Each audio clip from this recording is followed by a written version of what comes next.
मौन होकर एक जगह बैठ गई, स्थिर स्थिर।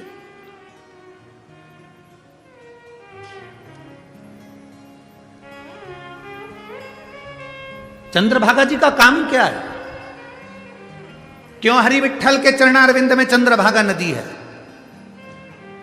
चंद्रभागा जी का काम क्या है?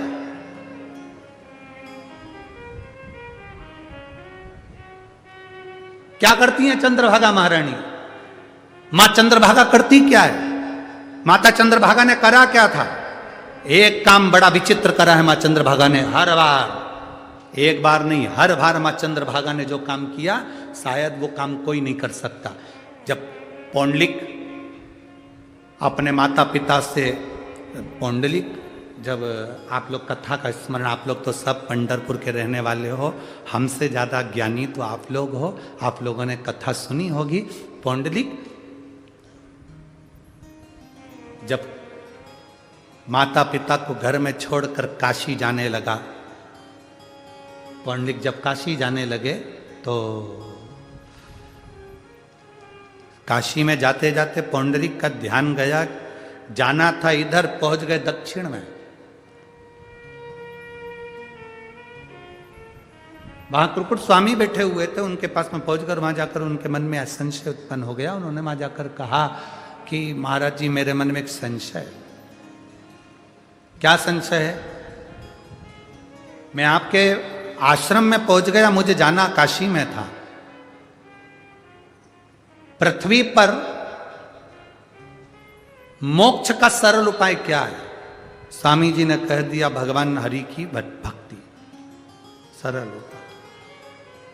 काशी से वापिस आए पौंडलिक, भगवान नारायण की भक्ति में, भगवान कृष्ण की भक्ति में इतने डूब गए, इतने डूब गए, इतने डूब गए, इतने डूब गए कि माता पिता का सम्मान करना भी भूलकर, माता पिता का आदर करना भी भूल गए। कई लोग इस कथा को भी सुन रहे होंगे आस्था चैनल पर, फेसबुक, यूट्यूब पर और इस पंडाल में। आप लोग माला पकड़कर बैठ जाते हो या भगवान की पूजन करने बैठ जाते हो तो ये सोचते हो कि मुझे किसी से कोई मतलब नहीं है। मां कुछ कह रही है, कोई मतलब नहीं है। पिताजी ने कुछ कहा, कोई मतलब नहीं।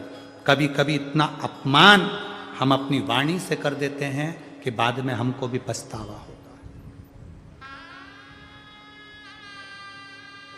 अपने आप में हम भगवान की भक्ति कर रहे हैं, हमें लग रहा है कि हम भगवान की भक्ति कर रहे हैं। पौंडरिक भगवान कृष्ण की भक्ति कर रहे हैं, ठाकुर जी की भक्ति कर रहे हैं, हरि विठ्ठल की भक्ति कर रहे हैं और माता पिता का अपमान कर रहे हैं। मां कह रही है ये काम कर ले, नहीं करना। पिता ने कहा ये कर ले, नहीं करना। अपमान कर दिया माता पिता का, शब्दों के शब्द बाण चला दिया। माता पिता को लगा ये इसकी अवस्था के अनुसार हो सकता ढल रहा है, इसका ब्याह कर दो, शादी कर दी। शादी करने के बाद भी पौंडरिक और ज्यादा उचिष्ट हो गया। बस उसे तो भक्ति करना है, उसे तो भजन करना है। शिव महापुराण की कथा कहती है, भगवान शंकर की कथा कहती है, ना साधु बनो, ना सन्यासी बनो, ना तपस्वी बनो, ना साधक बनो, ना उपासक बनो। शिव महापुराण की कथा कहती है, एक अच्छे घर के गृहस्थी बन जाओ, एक अच्छा परिवार तुम्हारे साथ जुड़ा है, उसमें रहो और अच्छी तरह से रहो, बिना क्रोध के, बिना अपशब्द के, बिना ताने के, बिना गाली के, बिना अड़े टेढ़े संबोधन से। आप जिस घर में रह रहे हो उसमें अच्छे से तो रहो। अभी हमने अमरावती की कथा में कहा था, आप कलेक्टर नहीं बन सकते, मत बनो। आप मिनिस्टर नहीं बन सकते, मत बनो। आप इंजीनियर नहीं बन सकते, मत बनो। आप डॉक्टर नहीं बन सकते, मत बनो। आप एसपीटीआई नहीं बन सकते, मत बनो। कम से कम अच्छे आदमी तो बनो।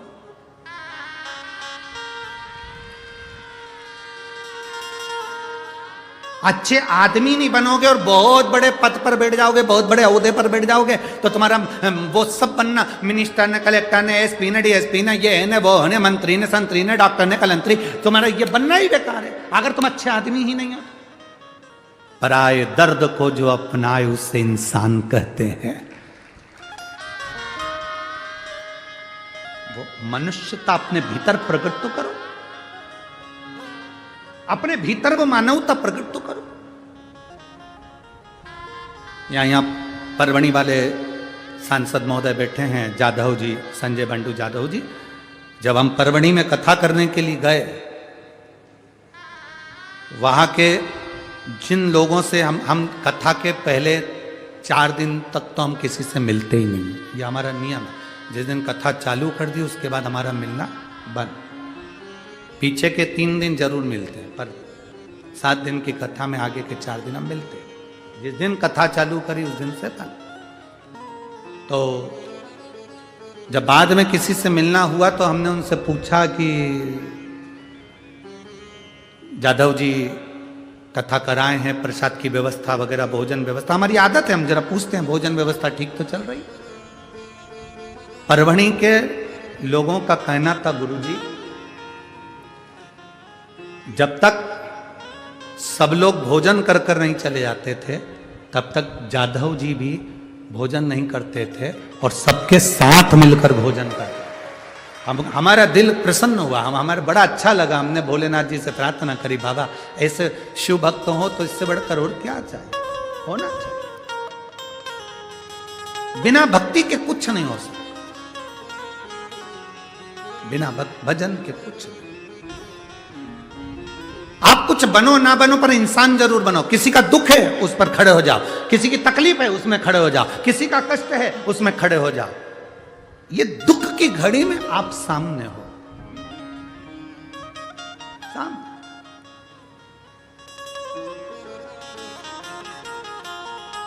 अमरावती के पहले कथा थी जलगांव में, आप लोगों ने सुनी थी टीवी पे?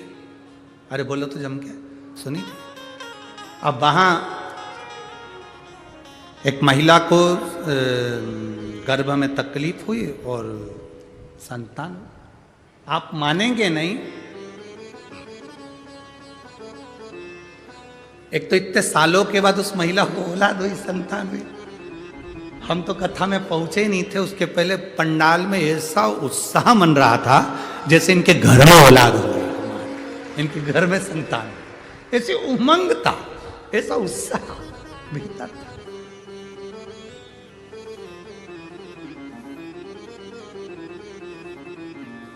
खूब खुशियां मनाओ पंढरपुर वालों, खूब खुशियां।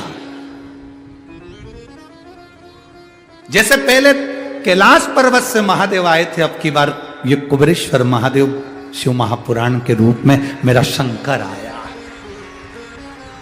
फिर ये नजारा देखने को मिले ना मिले, आज ये नजारा जो देखने को मिल रहा है, ये समझो कि शिव और हरि का मिलन हो रहा है। हर और हरि का मिलन इस पंढरपुर की भूमि में। उस समय पर 33 कोटि देवता पृथ्वी पर आए थे इस नजारे का दर्शन करने के लिए। देवता अपना अपना लोक छोड़कर पृथ्वी पर आ गए थे पंढरपुर में भगवान शंकर और हरि विठ्ठल का मिलन देखने के लिए। ये मौका आप मत छोड़ देना, आपको भी आज मौका मिला है हरि और हर के मिलन का, शिव महापुराण और पंढरपुर की इस कथा का। छूटे ना, छूटे ना।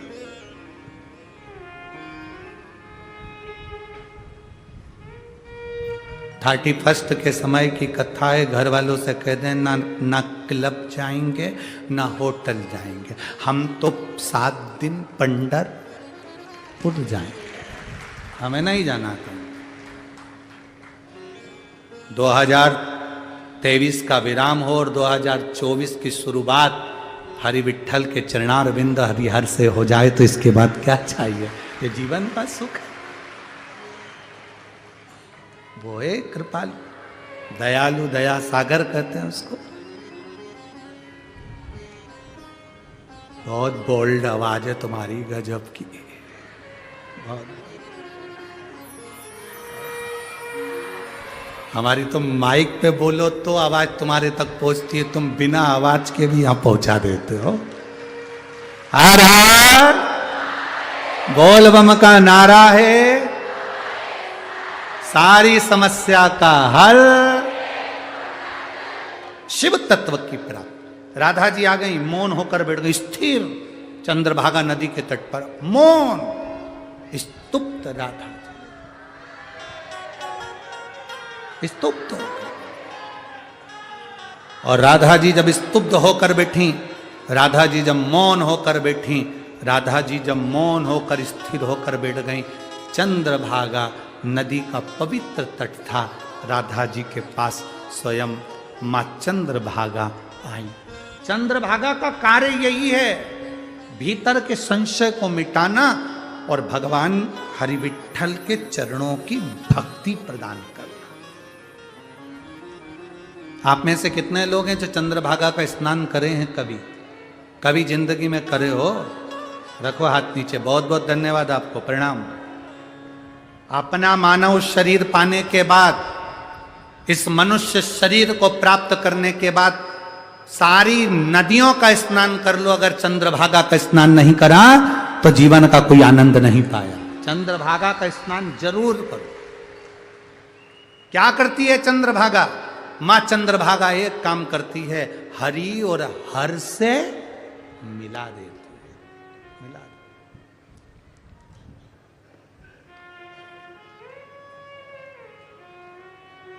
हरि और हर से मिला देती है।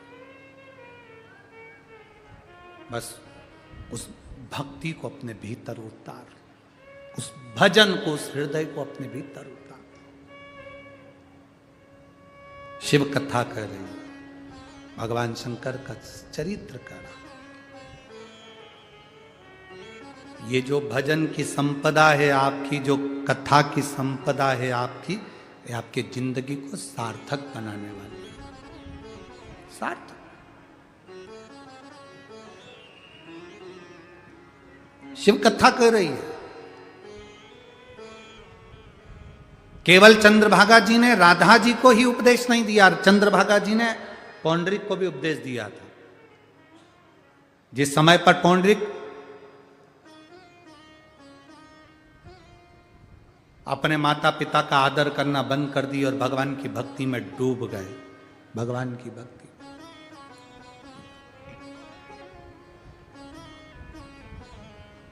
आज घर को छोड़कर पौंडरिक चंद्रभागा नदी के तट पर बैठे थे, भगवान कृष्ण को भज रहे, अकेले भगवान का भजन कर रहे थे। भेजा चंद्रभागा को उपदेश देकर भगवान कृष्ण ने कहा, अपने माता पिता का आदर नहीं कर रहा, सम्मान नहीं कर रहा, सत्कार नहीं कर रहा। जब ये माता पिता का आदर नहीं कर रहा, जब ये माता पिता का सत्कार नहीं कर रहा, सम्मान नहीं कर रहा, तो फिर इसको भक्ति का क्या फल मिलेगा? फिर निवेदन है, जिस माँ ने तुम्हें 9 महीने गर्भ में रखा, जिस माँ ने 3 साल तुम्हें अपनी गोदी में रखा, और जिस माँ ने अपने दिल में मरते दम तक रखा, उस माँ का सम्मान करना सीख जाओ, उस माँ का आदर करना सीखो, उसका सत्कार करना सीखो। स्वयं चंद्रभागा माता ने आकर कन्या का रूप लेकर पौंडरिक को समझाया था। कन्या का रूप रखकर पौंडरिक को समझाने के लिए आई। छोटी सी कन्या पौंडरिक के पास आती, पौंडरिक भगवान कृष्ण का पूजन कर कर भोग लगाकर कन्या को बुलाकर हाथ में दे देते। चंद्रभागा महारानी छोटी सी कन्या का रूप लेकर प्रसाद हाथ में लेकर नदी में डाल देती।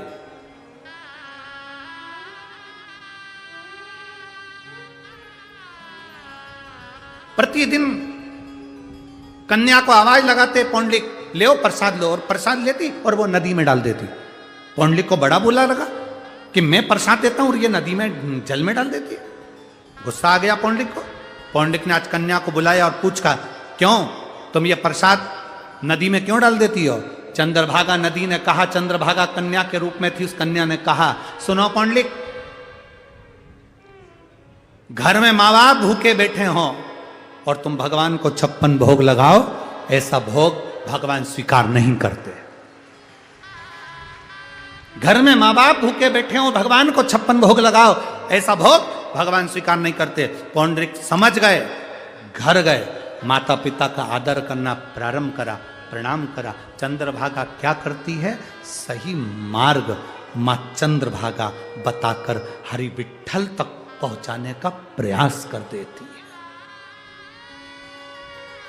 बोल चंद्रभागा माता की, चंद्रभागा मार्ग प्रशस्त कर दे। अब वही चंद्रभागा ने जो मार्ग प्रशस्त करा था पौंडलिक को, वो पौंडलिक से एक दिन माता पिता ने पूछा, हमारा बेटा अपशब्द कहता था पर अपशब्द नहीं कहता, पहले माता पिता का आदर नहीं करता था, माता पिता का आदर करता है, ऐसा बेटे को ज्ञान किसने दिया? तो बेटे ने कह दिया, मैं एक कन्या मिली थी, उस कन्या ने मुझे ज्ञान दिया। कहाँ मिली? चंद्रभागा नदी के तट पर। माता पिता को लेकर आ गया दर्शन कराने। कन्या नहीं मिली, केवल नदी का जल था, बैठे संत के रूप में कहे। ये भक्ति की संपदा है। अच्छा ईमानदारी से बोलो, आप लोगों में से दुकान जाते हो? अरे बोलो तो। कमाई करते हो, नौकरी करते हो, सर्विस करते हो, कुछ तो प्राप्त करते होगे। अगर आप नौकरी कर रहे हो, सर्विस कर रहे हो, तनख्वाह लेकर आ रहे हो, दुकान चला रहे हो, पैसा लेकर आ रहे हो, और मालूम पड़े बीमार पड़ गए, संपदा तुम्हारी, पैसा तुम्हारा, धन तुम्हारा, और तुम हॉस्पिटल में पड़े हो, अब तुम्हारी संपदा खर्च कैसे करना है, कितनी संपदा तुम्हारी बीमारी में लगाना है, संपदा तुम्हारी, पैसा तुम्हारा, संपत्ति तुम्हारी, अब निर्णय दूसरे ले रहे हैं। बाहर हॉस्पिटल के बाहर खड़े होकर लोग निर्णय ले रहे हैं, इनको मुंबई ले जाएं कि नहीं ले जाएं, इनको सोलापुर दिखाने ले जाएं कि नहीं ले जाएं। पैसा तुम्हारा, धन तुम्हारा, दौलत तुम्हारी, मेहनत कर करके तुम मर गए, हॉस्पिटल में पड़े हो,